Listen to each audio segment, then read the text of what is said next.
Hello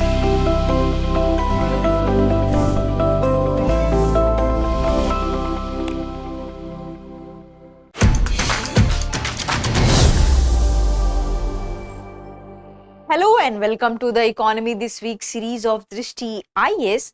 I am Ritu and today's session is about important economic events which had happened in the past week, and this session is important for your GS 3 perspective.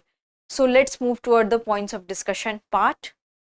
So first of all, we are going to discuss about the bioeconomy, then we are going to discuss about the migration of labor. Here we are going to discuss in context of lower income states and higher income states of India, and then we are going to discuss about Mar-a-Lago Accord. So this thing we are going to study in the context of the USA.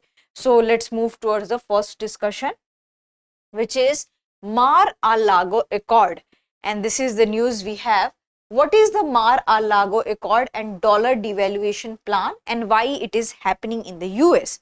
So here if we'll see the news, in the pursuit of the transforming the US, as you already know that after becoming president of the US, Donald Trump is launching so much of the policies.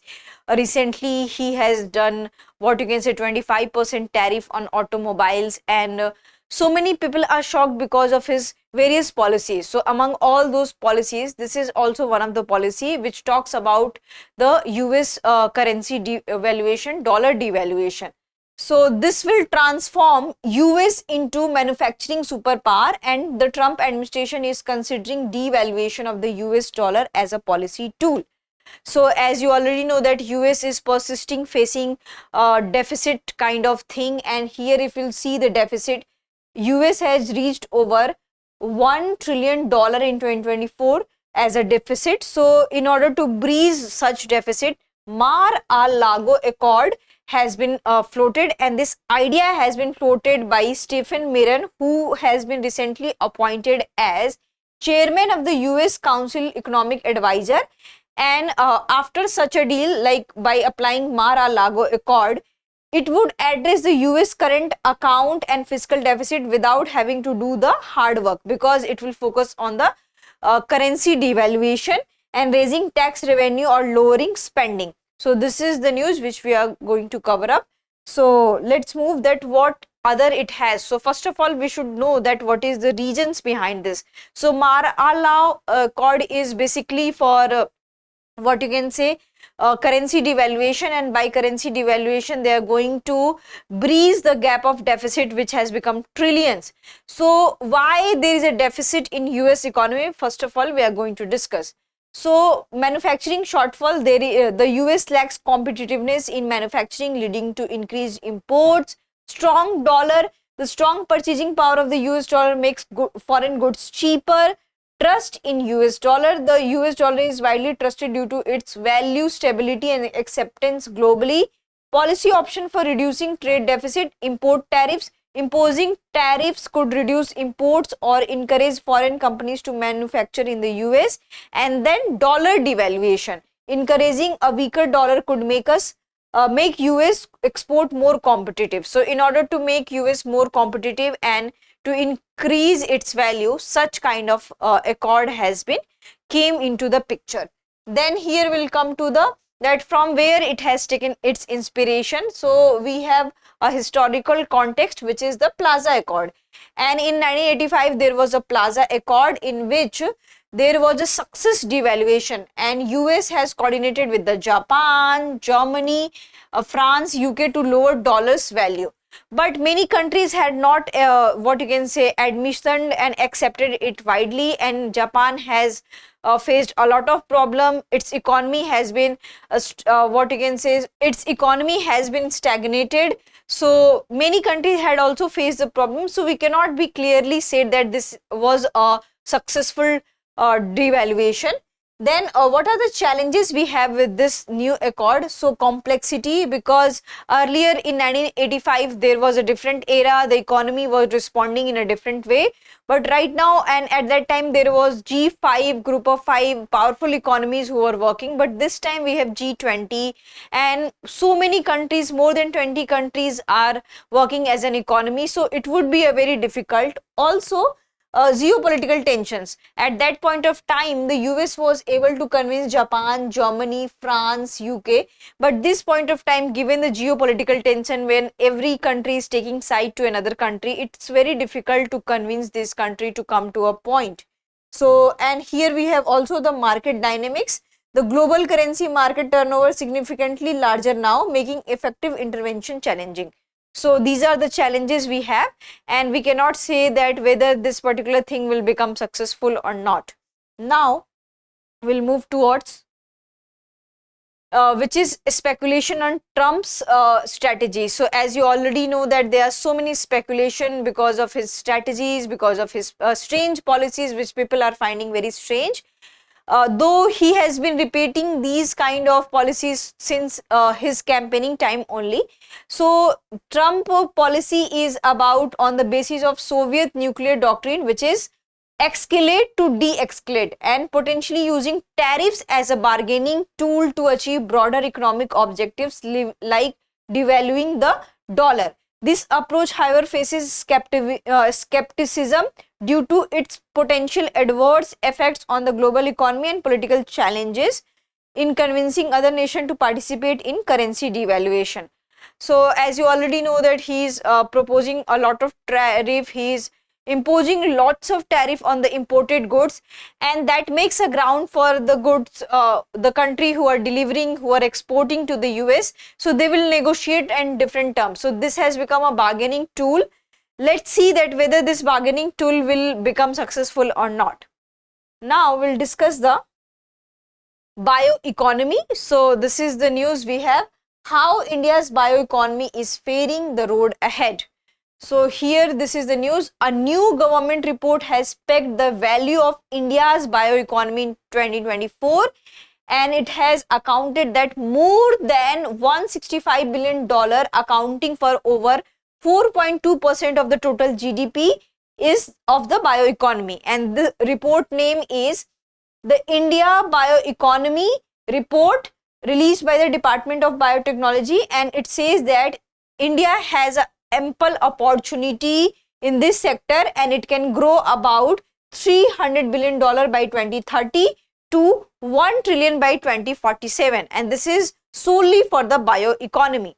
So coming to the discussion part, that what is bioeconomy? So bioeconomy focuses on the utilization process, and it promotes the sustainable development. So bioeconomy involves utilizing renewable biological resources such as plants, animals, microorganisms to produce food, material, energy sustainably. Advances in biotechnology have expanded its application across various areas. In terms of energy, we can see that producing biofuels like ethanol from crops such as sugarcane and corn. You can see the ethanol has the biggest example in Bihar. Then we have materials developing bioplastics, bio-based composites as sustainable alternative to conventional materials. As you already know that how plastics have become harmful for us. So it is giving an alternative. Then healthcare, creating biomedicines and employing synthetic biology to engineer beneficial microorganisms. Then agriculture, enhancing crop yields and resilience through biotechnological innovations. So here what we can see that this bioeconomy has a greater usage and greater convenience in these sectors. So now we'll discuss the growing footprint. So here the data you can see, value of India's bioeconomy in $1 billion, and it has consistently increased $86 billion from 2020. So in just 4 years we can see that from $86 billion it has become 165.7. So it has almost doubled. So this top states who are contributing to the bioeconomy. So Maharashtra has the highest share of total value, then Karnataka, Telangana, Gujarat, Andhra Pradesh, Tamil Nadu and Uttar Pradesh. Except Uttar Pradesh, here we can see that most of the eastern, northern states are missing here. So we need to work on to that. So India's bioeconomy has experienced substantial growth, and number of companies in the sector increasing by approximately 90%. This is very huge. So earlier we have 5,365 in 2021, and in just 3 years it has become 10,075 in 2024. and projections indicate that the number will grow in future and it could double by 2030, potentially employing 35 million people. And if we'll see that what are the sector wise contribution it has, so industrial sector contributed around $78 billion, focusing on the biofuels and bioplastics. Then pharmaceutical sector accounted 35% of the total value, with vaccines being the significant contributors. Research and IT emerging as the fastest growing segment in 2024, encompassing biotech, software development, clinical trials, bioinformatics. Then geographical distribution. So if we'll see, 5 states, Maharashtra, Karnataka, Telangana, Gujarat and Andhra Pradesh generated over 2/3 of the bioeconomy's value, while eastern and northeastern regions contributed less than just 6%. So here we have to focus on the biological resources of the eastern and what you can say northeastern states, because here we can see the absence of their contribution.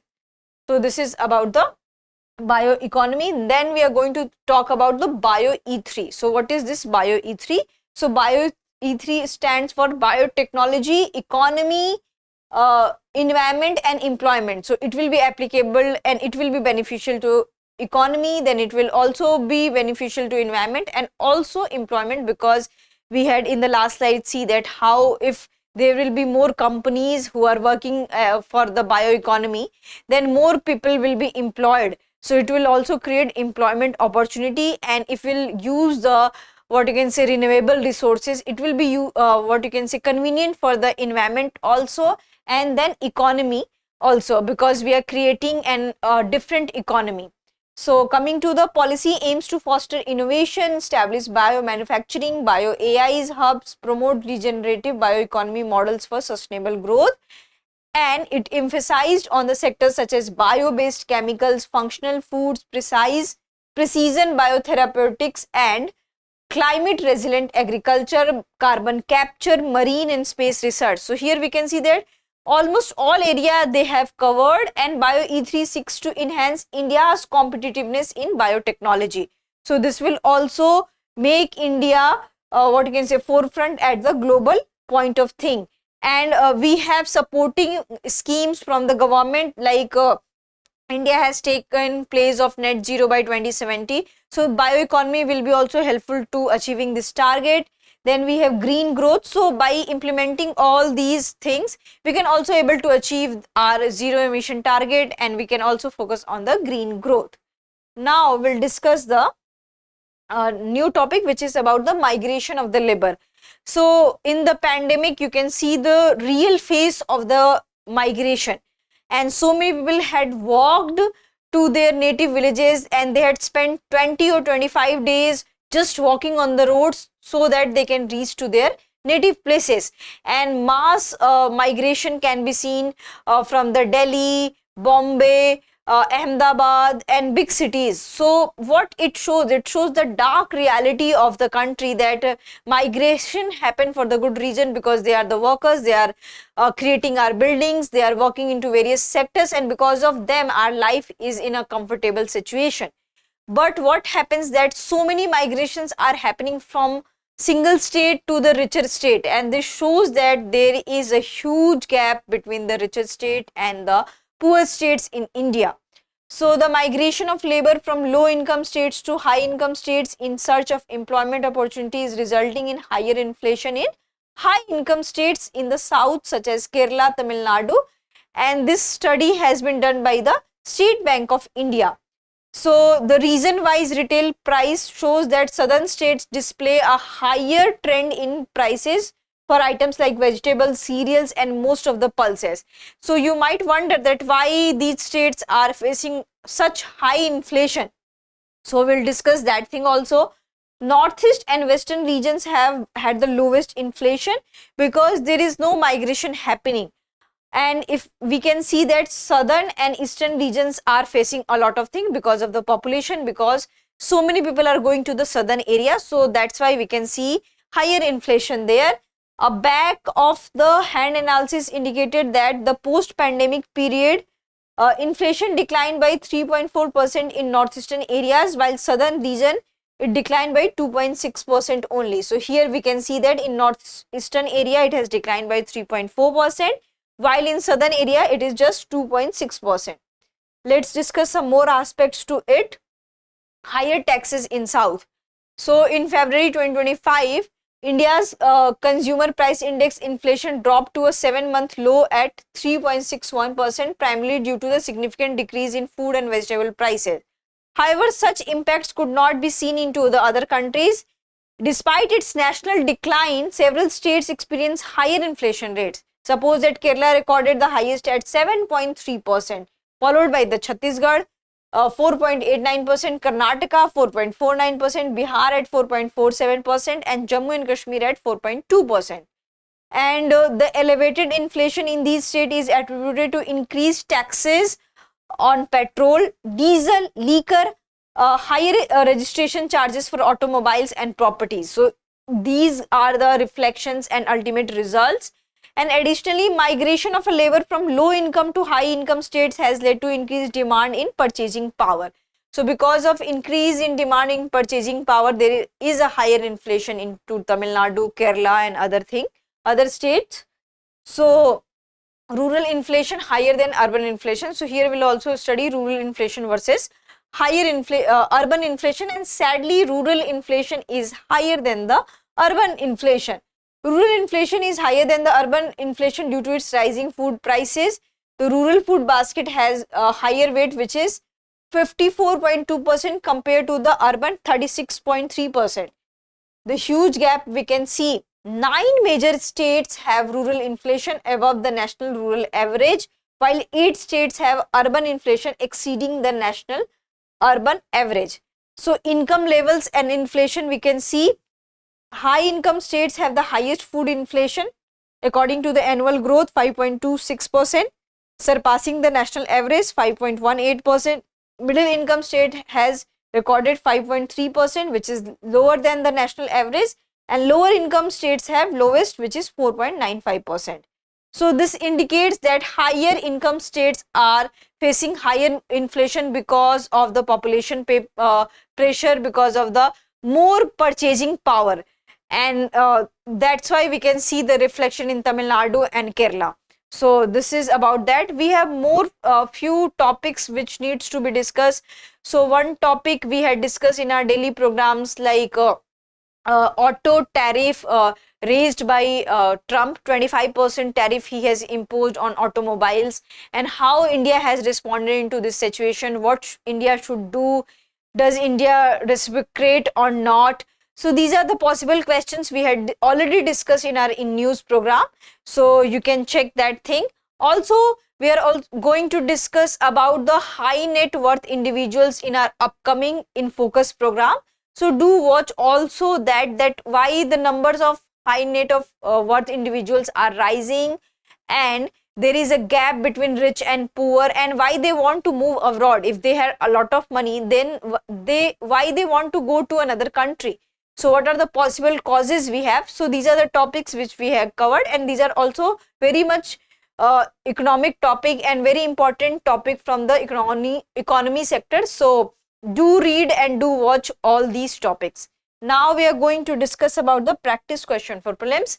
So here before discussing the practice question for prelims, we'll just see that what is the state wise inflation. So we already had discussed about the Tamil Nadu had higher inflation, and in 13 years of data, which is of financial year 13 to financial 25, 13 years, 9 years it has seen the higher inflation. Then Gujarat and Punjab recorded the lower inflation, and inflation projection is that CPI inflation is expected to drop by 3.9%, and average 4.7% for financial year 2025. Financial 26 inflation is projected to 4 to 4.2%, with core inflation between 4.2 to 4.4%.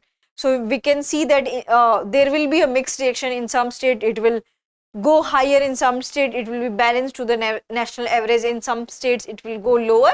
And we already had discussed that why there is a higher inflation in the southern state, because they are attracting more people, and they are attracting more people, they have more purchasing power, and that's why there is a higher inflation in these states.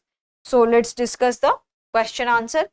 What was the primary objective of the Plaza Accord signed in 1985? To promote free trade between the US and China, to weaken US dollar and reduce trade imbalances, to strengthen the Japanese yen against the British pound, to create a common currency for international trade. This is very easy one. Then we'll discuss the next one. Which of the following is not a potential consequence of large scale migration from low income states? Labor shortage in source states, rapid urbanization in destination states, increased economic inequality, decrease in remittances to home states. So this also you can answer. And then we have last one. Which country launched the first dedicated national bioeconomy strategy? United States, Brazil, Germany, India. So we had discussion on India's bioeconomic policy. Then you have to also find out that other countries are also working into this direction or not. So this is about the economic topics of this week. Also, you already know that Drishti IS is in Noida and we have launched ISGS Foundation course there. So if you want to avail our ISGS Foundation course, which is prelims plus mains, then you can call us onto the 87501. 87501. So this is our calling number. So you can call us for the any kind of the courses, and this ISGS Foundation course is available in both the medium, Hindi medium and English medium. So whatever the language you are comfortable with, go and choose. Thank you. Have a nice day.